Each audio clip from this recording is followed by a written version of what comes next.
Prime-time local news, serving the Lakeland and Midwest regions. Good evening and thank you for joining us. With Lloydminster following the Saskatchewan reopening plan and the date for Phase 2 coming next week, the City of Lloydminster updated the media again today.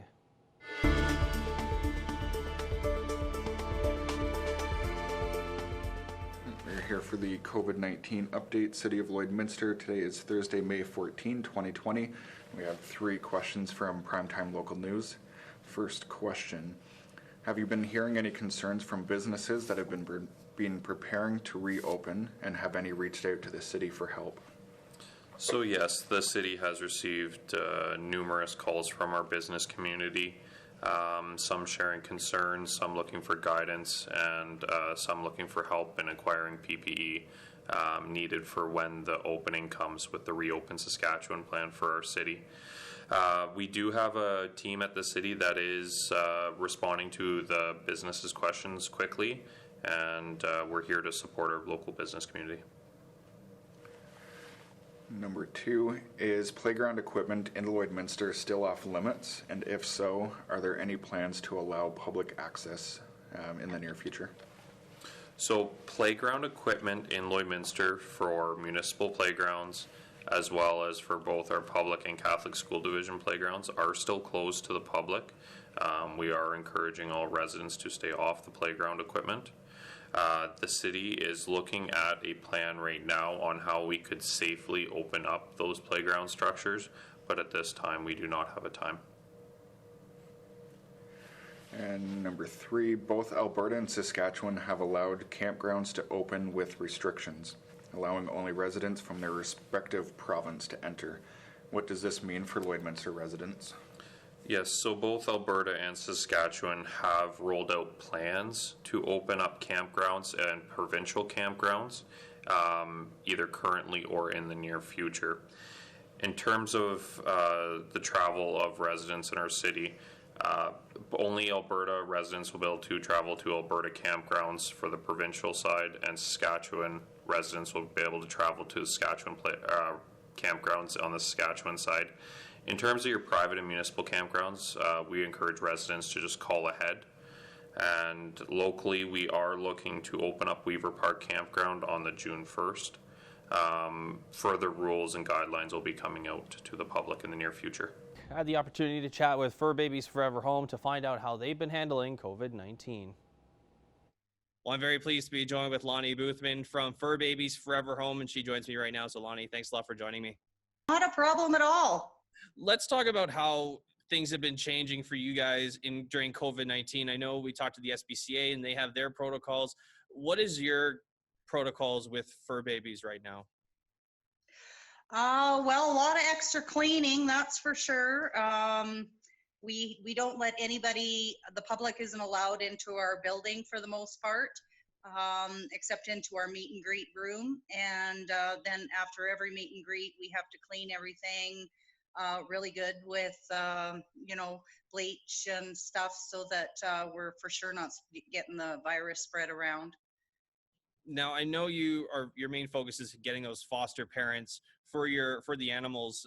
Is it a little bit different now in terms of setting that up for potential foster parents now because of the COVID pandemic? Not really. We actually have a lot more fosters now. People are at home and finding time to be able to take a dog into their home and look after them and train them and stuff like that. A lot of families are having fun with this, so they wouldn't have been able probably to do it before because their kids were busy with stuff and they're working, but now they're not. So we have probably more fosters than we do animals for them to foster. So it's a lot better. No, absolutely, for sure. So if people do want to come and adopt, is there a way that they can do that now, or is it more so that they're still not allowed in because of what you said earlier, how the public's not allowed? No, they still can fill out an adoption application, just like before. We were never open for the public like the SPCA was. Like the SPCA lets you go in and look at the animals. Our site is more, our building is an isolation. So we take dogs from the reserve. They need to be isolated for 2 weeks. That was never open for the public anyway. Right now we're kind of following the same process. It's just a lot more cleaning and making sure we have room between those meet and greets to do that cleaning with. But yeah, we've actually adopted more animals since COVID started. So people have time now to take a puppy and train the puppy because they're home. So last week we adopted 14 dogs, puppies. So no, we're actually like really busy right now. Are you still having that high level of staff that you guys have? I know you have a lot of volunteers as well. Are they still allowed to come volunteer and help you guys, clean the kennels and the cages and all that kind of stuff? Definitely. We have a lot of volunteers right now. Currently, a lot have stepped back because of COVID.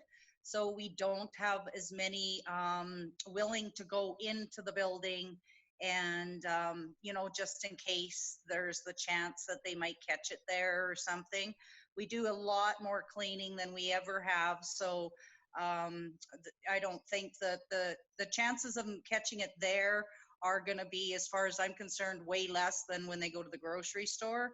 So, but there's still those that are scared of it and everything. So the board has really stepped up, and a lot of us are taking our shifts and cleaning in the isolation. So, because we have still mama with 5 pups, another mama with 4 pups, and then we have 2 male dogs. So they still need to be looked after. So if anybody is willing to come and help us, we definitely could use the help.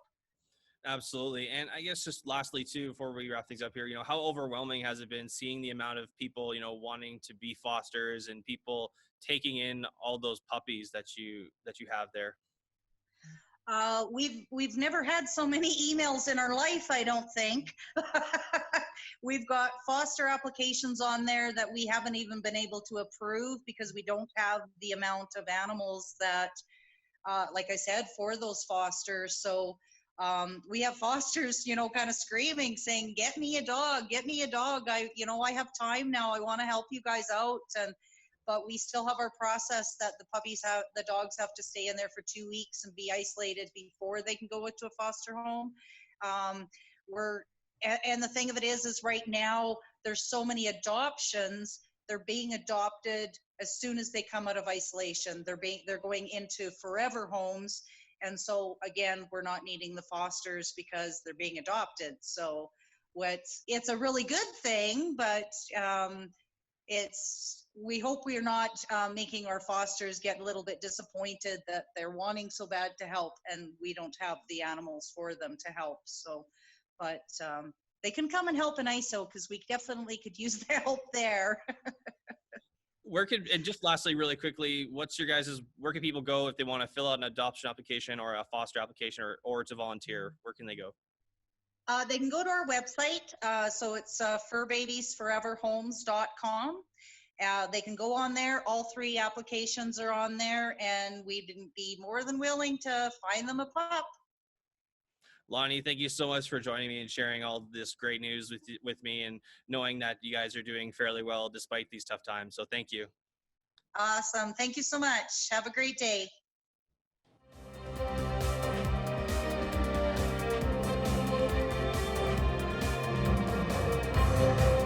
I'm joined here with Craig Hoffman. He's with SAS Wellness here in Lloydminster. Now, with the reopening plan, does your clinic follow under the Alberta and Saskatchewan government regulations, or is it kind of under your own associations? So we're mandated by both. So the provincial health order, certainly we have to follow that. We also have to follow college regulations for both our medical college and our physiotherapy college. And what are some different measures that you guys will now be taking with the reopening? So our standard precautions are still in place. So our typical cleaning, whatnot. We've implemented extra precautions. as well. As far as screening patients, that's the first line of defense. So each patient will be screened both when they call in, when they attend, and also when they meet the therapist.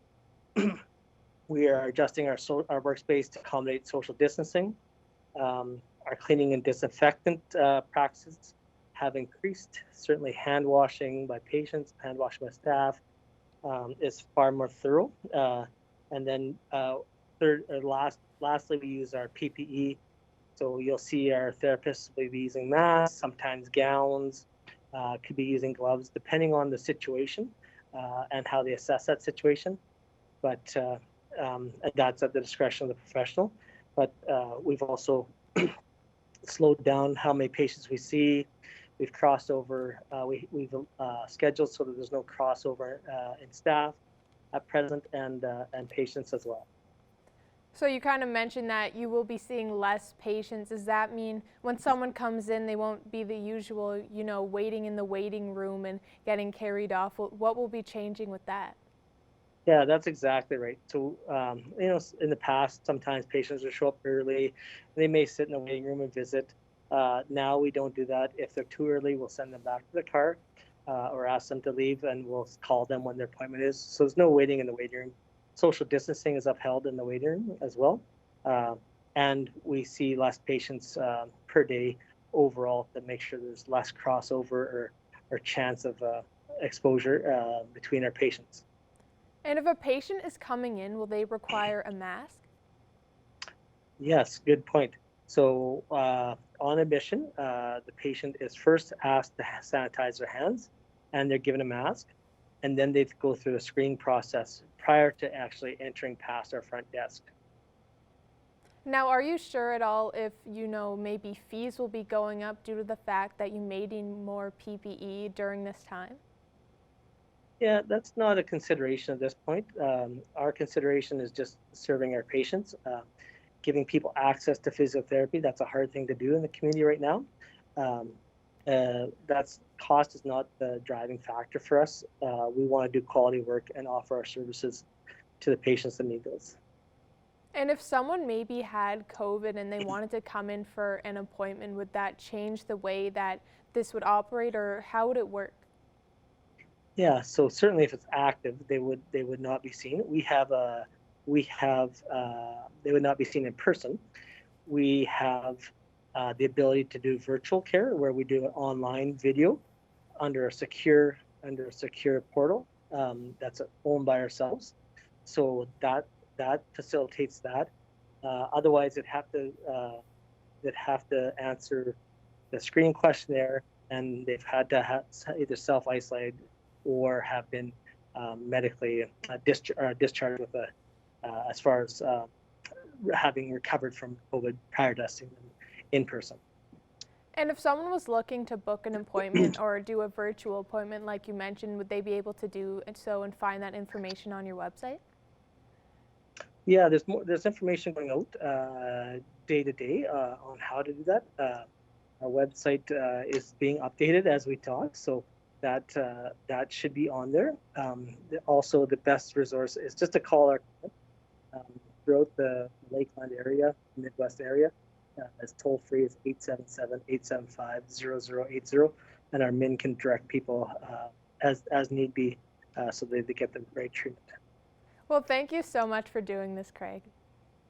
Okay, thank you so much. Thanks, and best of luck with the reopening. Yeah, keep safe and keep well.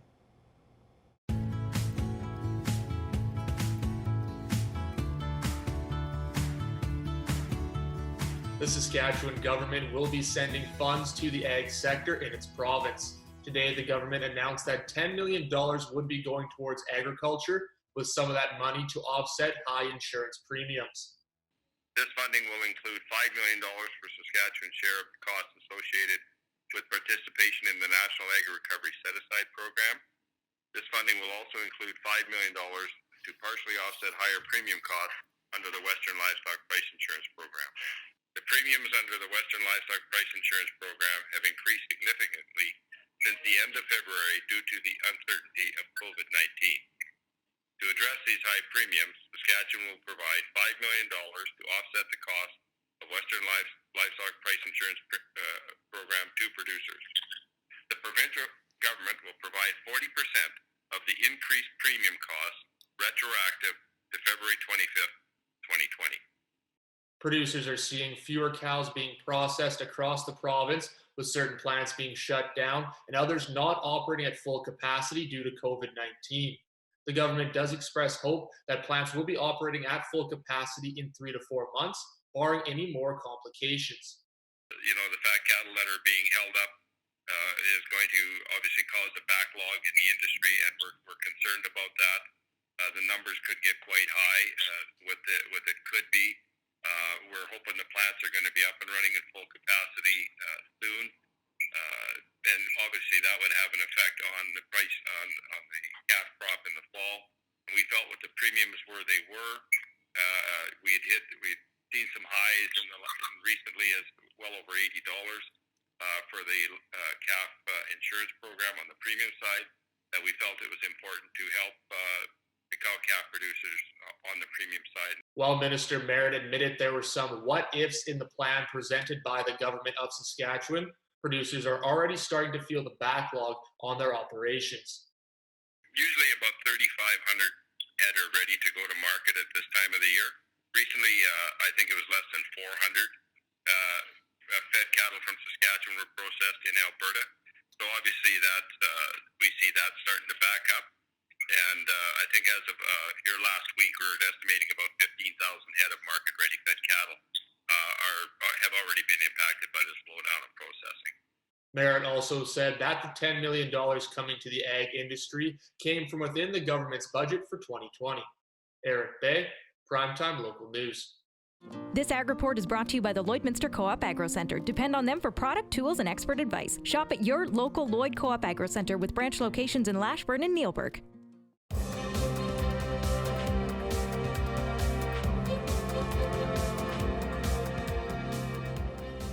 Joining me today is Jordan Newton, Manager of Emergency Measures and Operations for the City of Lloydminster. Jordan, thanks for joining me.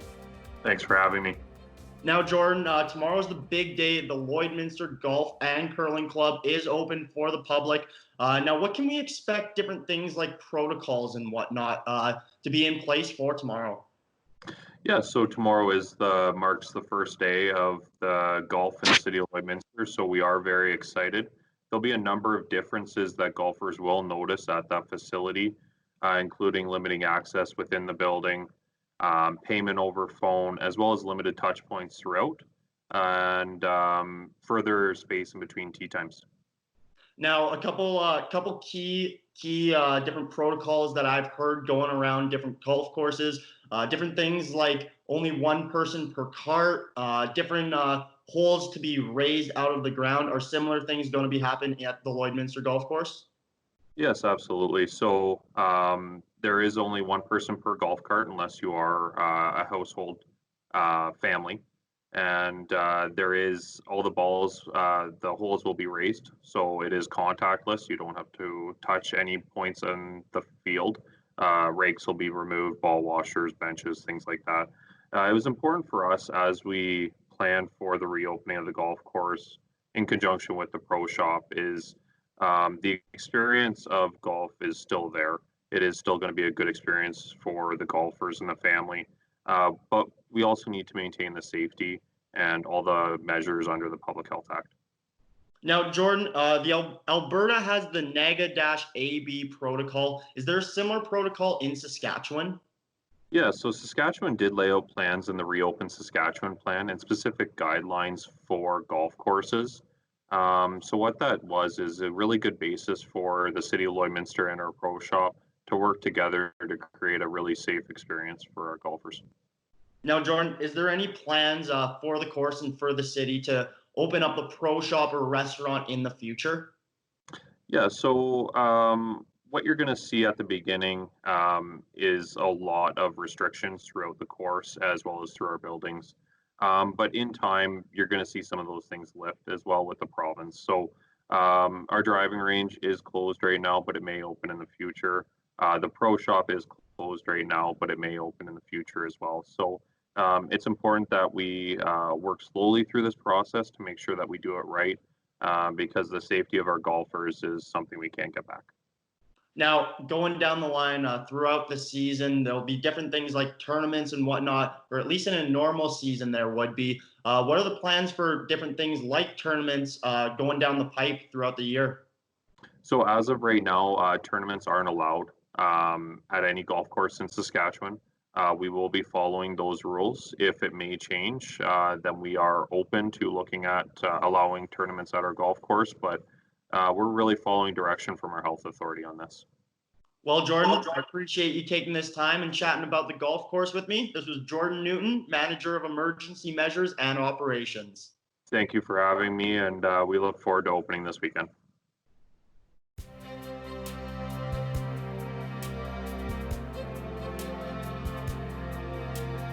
Welcome back. Taking a look at your weather forecast, of course, over the next 7 days. Of course, we're getting ready for the May long weekend here as we start with our temperature tomorrow. 15 degrees will be our daytime high with some fairly decent weather there with the sun and cloud mix there. Then with a high of 15, as I mentioned there, and a low of -3. 24 degrees as we head into the weekend there with a low of 4 degrees as we'll get that mostly cloudy skies and a bit of sun. Then cloudy, and it gets a little bit cloudier heading into Sunday with a high of 23 degrees and a low of 9. We'll also have a low of 9 for Monday with a high of 24 as we get a little bit more sun, and then we get back to being a little bit cooler heading into next week as well, with Tuesday being the 13 as our daytime high and a low of 5 with a 55% chance that we actually could see some rain there. And then same kind of results in that sun cloud mix for Wednesday with that high of 16 degrees and a low of 2, and 15 degrees on Thursday and a 35% chance we'll get some rain there. We usually average around 17 degrees for our daytime high and a low of 3 degrees as our daytime low. So we'll have some fairly nice temperatures for the weekend. But that's going to do it for Primetime Local News Late Edition. Have a good rest of your night.